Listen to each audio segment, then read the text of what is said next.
Bismillahirrahmanirrahim. Assalamualaikum warahmatullahi wabarakatuh. Waalaikumsalam warahmatullahi wabarakatuh.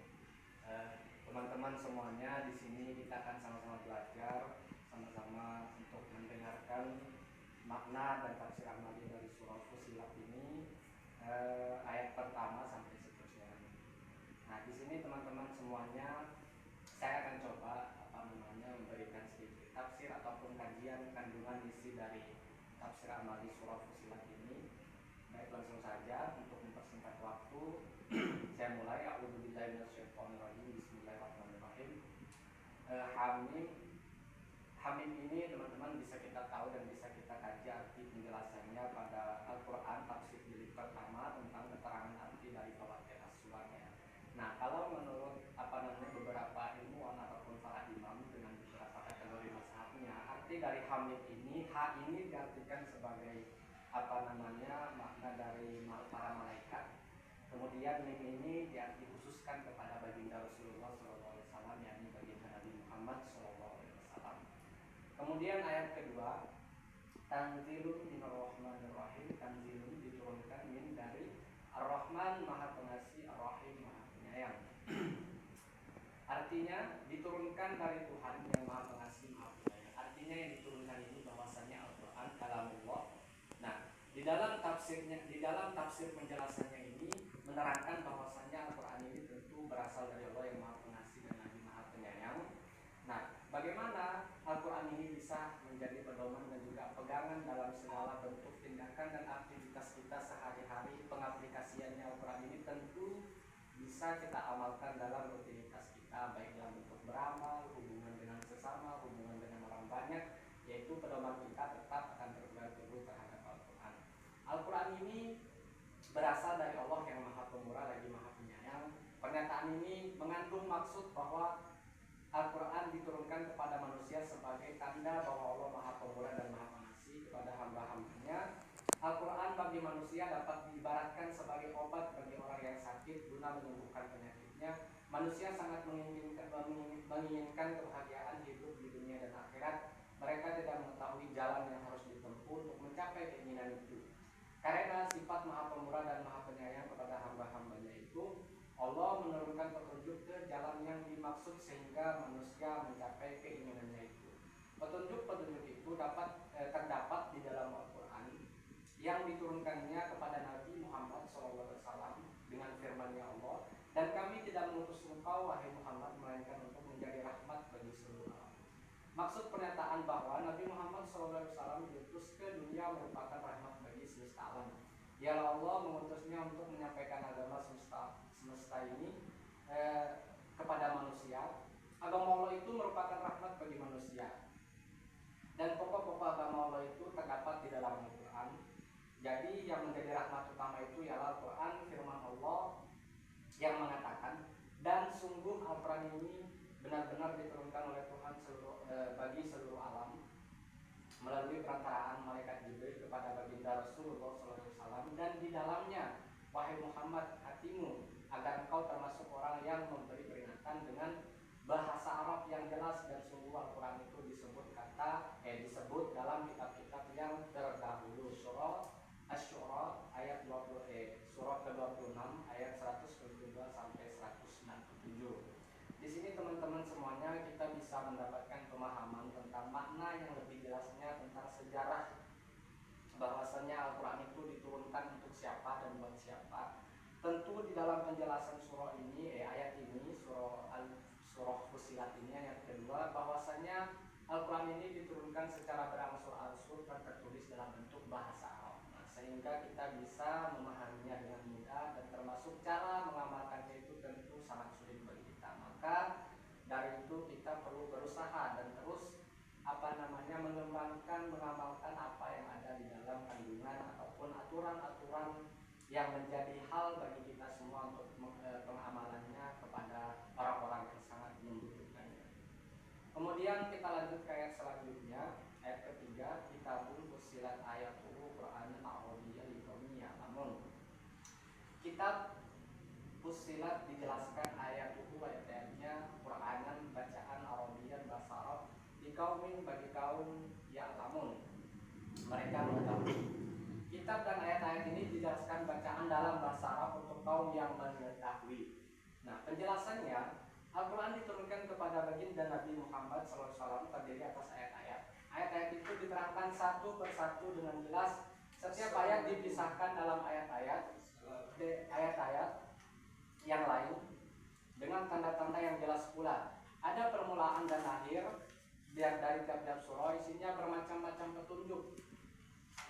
Ada yang berhubungan dengan pelajaran, nasihat, akhlak yang mulia, mensucikan jiwa, kisah-kisah Rasul yang terdahulu dengan umat-umatnya, petunjuk ke jalan kebahagiaan, hidup di dunia dan akhirat, dan sebagainya. Allah berfirman, inilah kitab yang ayat-ayatnya disusun dengan rapi, kemudian dijelaskan secara terperinci, yang diturunkan dari sisi Allah yang maha bijaksana, maha teliti. Surah ke-11 ayat 1.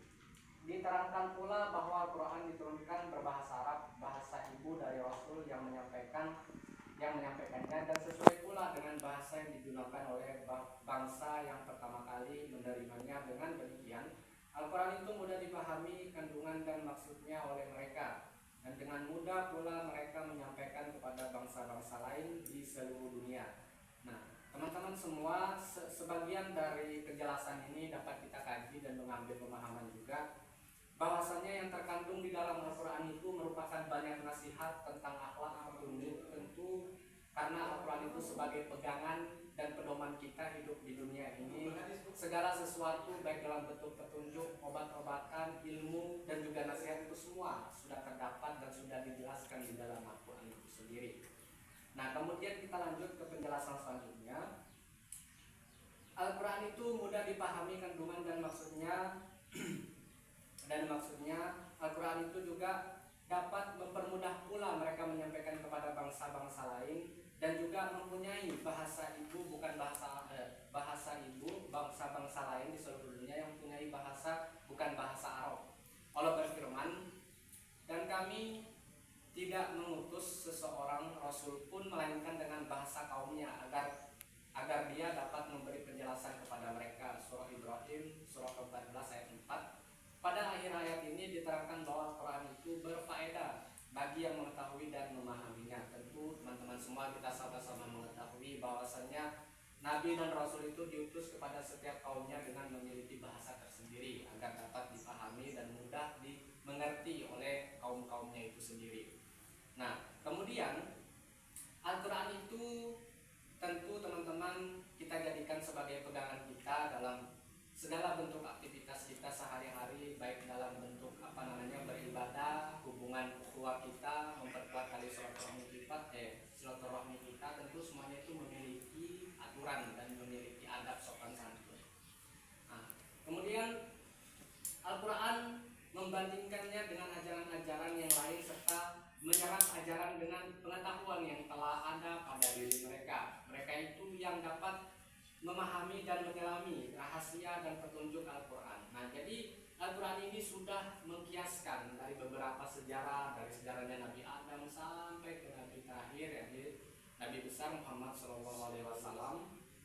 Nah, jadi di dalam Al-Quran itu semua kita itu bisa memahami Al-Quran dengan dalam bentuk tulisan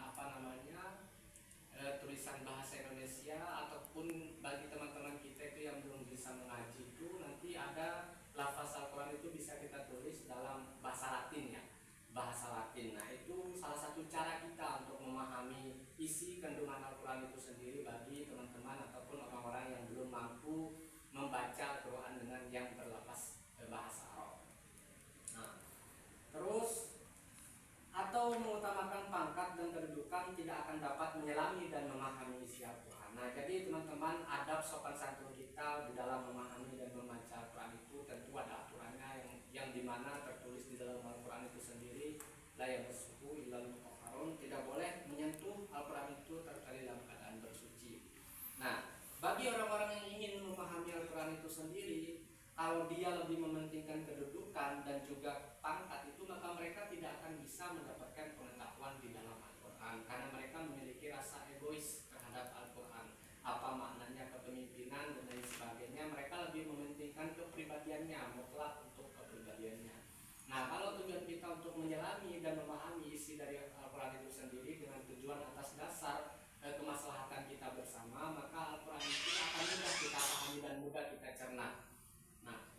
lanjut teman-teman semuanya. Sebagian ahli tafsir ada yang menafsirkan ayat ini dengan mengatakan bahwa Al-Quran akan dipahami oleh orang-orang yang mengetahui bahasa Arab.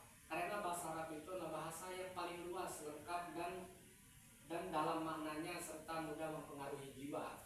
Waktu itu orang-orang Arab mengetahui bahasa dengan baik. Banyak di antara mereka menjadi ahli bahasa, sastrawan yang terkenal, dan banyak pula yang menjadi penyair. Bahasa Arab Al-Quran adalah bahasa Arab yang sangat tinggi nilainya, baik gaya bahasanya maupun gramatikanya sangat tinggi nilainya, baik gaya bahasanya maupun gaya penulisannya sangat tinggi. Oleh karena itu, orang yang dapat memahami ayat-ayatnya hanyalah orang yang memiliki pengetahuan bahasa Arab yang mendalam. Nah, teman-teman semuanya, bahwasanya ini tidak secara memang spesifiknya disebutkan di dalam Al-Quran, itu ditafsirkan oleh beberapa ahli yang lain. Kita bisa berbahasa Arab itu tentu dengan mudah, akan mempermudah cara kita di dalam menafsirkan ataupun memahami kandungan dari setiap ayat-ayat Al-Quran itu sendiri. Bukan dalam arti karena kita hidup di Indonesia ini rata-rata kita memiliki gaya bahasa yang berbeda, karena kita itu bukan orang Arab, tidak bisa menguasai bahasa Arab. Jangan kita mengatakan kita itu tidak bisa untuk menafsirkan ataupun mengartikan isi ataupun penjelasan Al-Quran itu sendiri. Tentu teman-teman semua, karena kalau kita bawa ke sejarahnya setiap nabi dan rasul itu, tentu Al-Quran itu diturunkan pada golongan mereka, orang-orang saat itu yang di keturunan orang-orang Arab sana. Nah, maka dari itu bahasa Arab ini perlu bagi kita semua untuk mempelajari dan memahaminya, agar sebagaimanapun kita juga termasuk orang Islam. Nah, jadi bagaimana kebutuhan kita untuk mencukupi keperluan kita, bagaimana kita bisa mengetahui Al-Quran itu maknanya yang sebenarnya dalam kehidupan kita itu seperti apa, maka perlunya tuntutan untuk bisa menguasai bahasa Arab itu sendiri. Kita lanjut ke ayat yang keempat, yakni ayat yang terakhir. Basirong wa nadhirong fa'arada aksaruhum fahum la yasma'un. Artinya berita gembira dan peringatan tetap berpaling aksaruhum, kebanyakan mereka, bahwa maka mereka la tidak yasma'un, mereka mendengarkan. Arti keseluruhannya, yang membawa berita gembira dan peringatan tapi kebanyakan mereka berpaling darinya serta tidak mendengarkannya.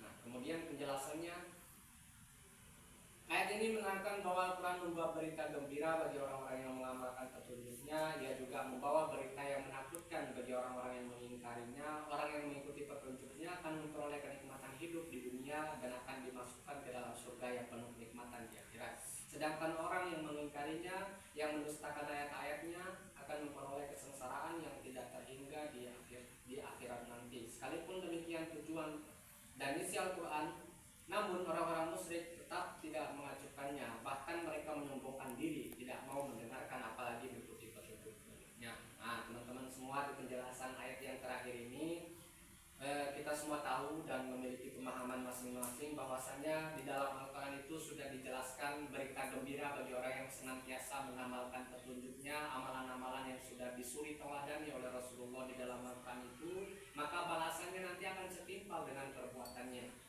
Orang yang senantiasa mengejar dunia untuk akhirat, maka balasannya untuk surga yang penuh kenikmatan. Dan sebaliknya, di sini disinggungkan sedikit pada sejarah Nabi Muhammad SAW. Orang musyrik pada saat itu banyak yang mengabaikan tentang ajakan-ajakan baginda Nabi besar Muhammad SAW, banyak yang mengingkari dan mendustakan ayat-ayatnya. Maka sebaliknya, mereka yang mereka rasakan dan yang mereka dapati, yang mereka dapati, melainkan kemurkaan dari Allah Subhanahu wa taala, merupakan siksa yang amat pedih, yakni ditempatkan di neraka ataupun neraka jahanam itu sendiri. Baik, mungkin itu saja teman-teman sedikit kajian dan juga pemahaman bagi kita semua pada pertemuan kali ini. Semoga apa yang kita pahami dan apa yang kita pelajari bersama di sini dapat kita ambil kesimpulan dan kita amalkan dalam kehidupan kita sehari-hari. Amin ya rabbal alamin. Kurang dan lebihnya mohon maaf, yang sebesar-besarnya kesalahan memang benar-benar fakta datang dari saya pribadi. Kebenaran hanya milik Allah Subhanahu wa taala. Ya Allah kalam, Allahumma fiq lakum min tariq. Assalamualaikum warahmatullahi wabarakatuh.